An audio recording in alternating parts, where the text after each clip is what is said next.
Bonsoir à tous. J'ai promis faire mon direct aujourd'hui à 20 h et me voici devant vous. Oui. Parce que après les événements de ces 3 dernières semaines, c'est la deuxième fois que je prends la parole concernant les plaintes à mon endroit. Donc, il est important que je clarifie certaines choses et que je reconnaisse mes torts où j'ai fauté. Voilà. Donc, merci déjà pour le soutien. Tous ceux qui m'ont appelé, qui m'ont soutenu, merci. Merci. Merci aussi tous ceux qui ont tiré sur moi, m'ont permis de voir certaines lacunes que j'avais. Parce que certaines personnes disent tout ce que Dieu fait est bon, et d'autres disent, moi je dis, tout contribue au bien. Voilà, parce que vos critiques m'ont aidé, vos insultes m'ont aidé, vos encouragements dans mon travail m'ont aidé. Je vais d'abord commencer par dire, avant d'attaquer le cas de Lisette Ndian,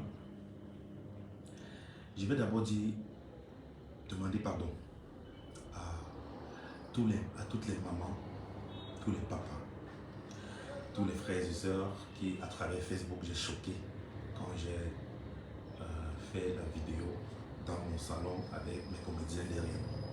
La façon avec laquelle j'ai parlé n'était pas bien, je le reconnais. Je vous demande pardon à vous. J'ai déjà demandé pardon à mes comédiens.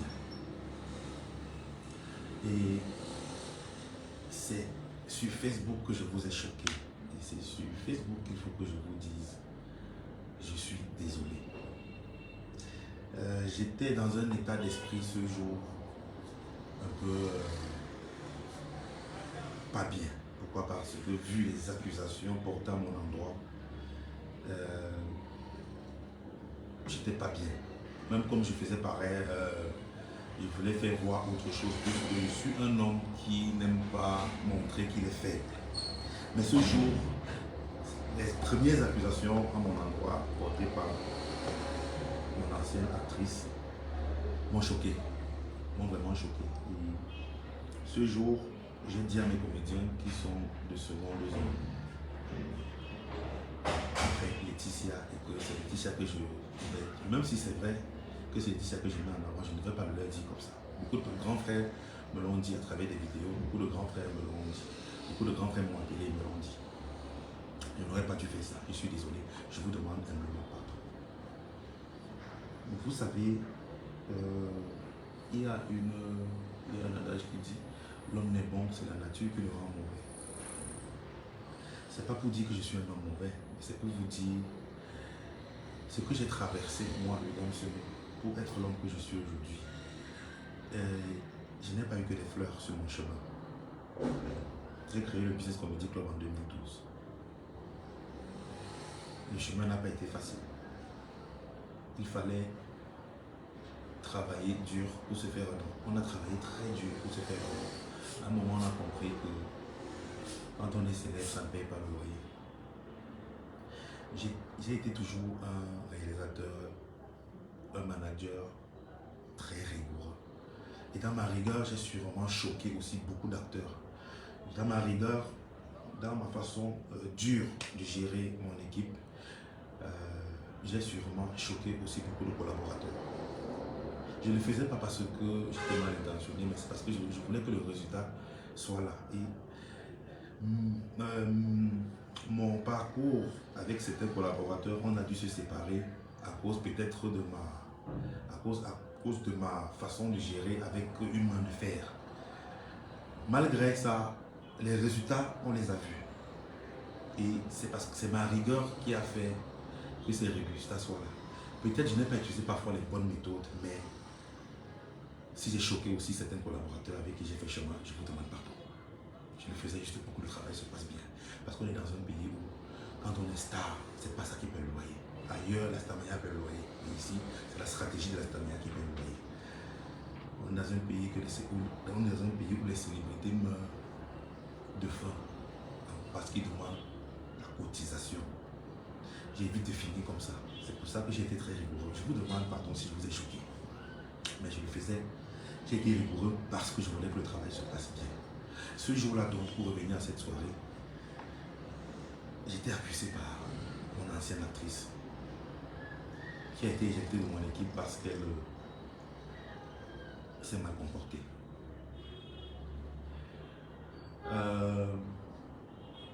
J'essayais d'expliquer, de vous expliquer que je ne peux pas avoir promis la célébrité à quelqu'un et le prendre et le mettre en seconde zone derrière, puisque tous ceux qui arrivent dans ma nouvelle équipe savent qu'ils sont en seconde zone. C'est ce que je voulais vous expliquer. Je ne peux pas promettre la célébrité à quelqu'un et mon émerveille et la prendre et la mettre en seconde zone derrière ma femme. Ce n'est pas logique. C'est ce que je voulais expliquer et j'ai été froid. Je vous ai choqué, je vous demande pardon. Voilà. Pour attaquer maintenant le cas de John Lizette. Au courant 2019, je suis un homme électron libre. Je ne suis pas en couple. J'étais plus déjà avec la mère de mes jumeaux parce que la vie nous a séparés. C'est une très bonne mère, déjà, mais la vie nous a séparés. J'étais comme un électron libre et comme tout jeune homme, je partais de fille en fille. Je n'étais pas casé, voilà. Donc, je rencontre John Lizette, l'histoire qu'elle a racontée déjà. Quand John Lizette, j'ai vu sa vidéo, j'ai vu une femme qui pleure parce qu'elle a mal. Ses pleurs sont sincères, je dois vous le dire. Elle est sincère dans ses pleurs. Elle pleure parce qu'elle a mal, elle pleure parce qu'elle a souffert. Oui, je connais une femme qui a mal. Parce que je ne fais pas cette vidéo pour dire qu'elle a fait une vidéo où elle a menti. Non. Je l'ai rencontrée courant 2019, j'étais libre, électron libre, j'étais de fille en fille comme tout homme. Je suis arrivé chez DJ Cerveau parce que je partais à Douala toutes les 2 semaines, ou une fois par mois parfois, pour travailler sur le concept Gloria, parce que c'est moi qui réalisais à cette époque-là.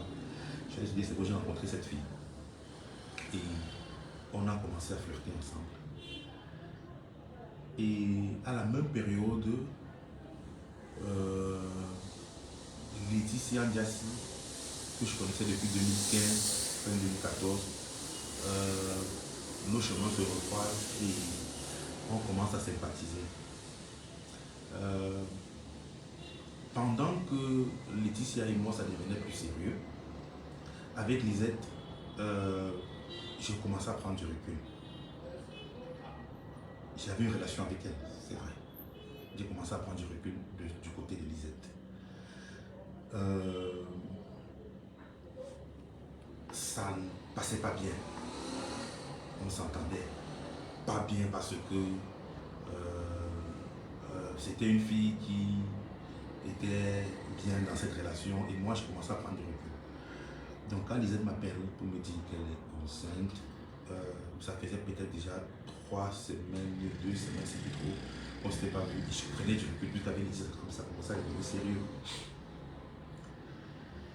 Elle m'appelle donc un jour, elle me dit qu'elle est enceinte. Curieusement, je lui ai dit ce jour au téléphone, notre relation ne bat plus de l'aile. Je te l'ai dit il y a 1 semaine ou 2 semaines quand on s'est parlé et que j'étais en train de vouloir déjà qu'on arrête. Et tu m'appelles là maintenant parce que tu as vu sur mon statut. Elle a dit dans sa vidéo qu'elle a vu dans mon statut ce même jour qu'elle m'appelle pour dire qu'elle est enceinte. Je suis à l'hôpital, on est en train de me fendre un furon. Et l'infirmière me dit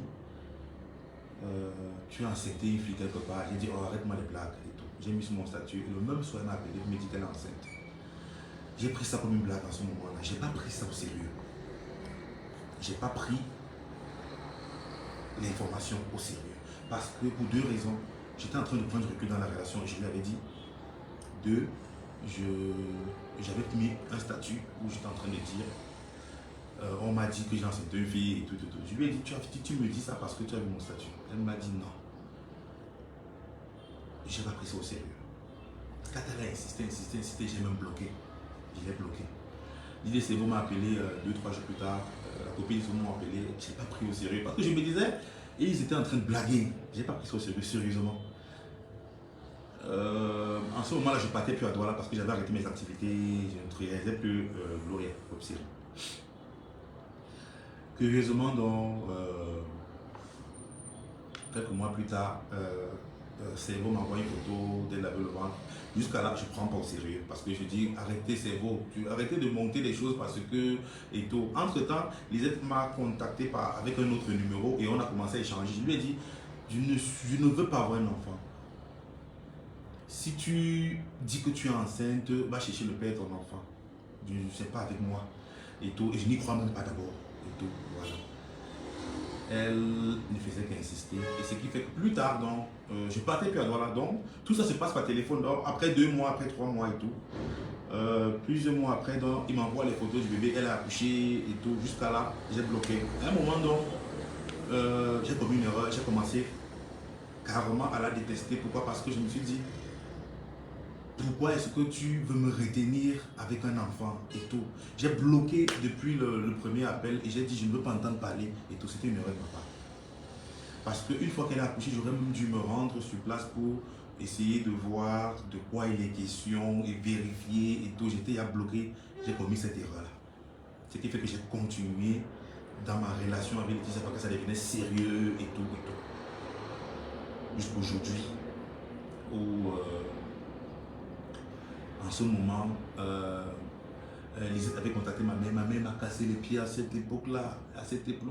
Et pour repousser les assauts de ma mère, j'ai dû lui dire des choses qui devaient la décourager à persister dans sa quête. Parce que Lisette l'avait appelé. Ma mère me cassait les pieds matin, midi, soir. J'ai dû lui dire des choses qui ne sont pas bien.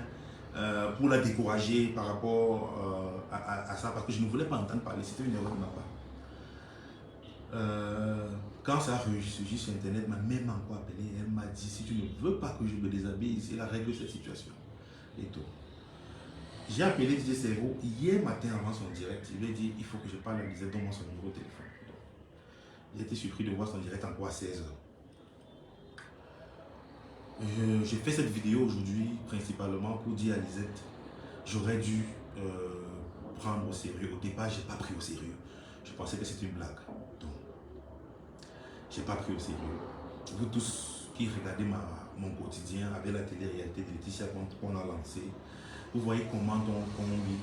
J'ai 5 enfants reconnus aujourd'hui. Vous voyez, je m'en occupe.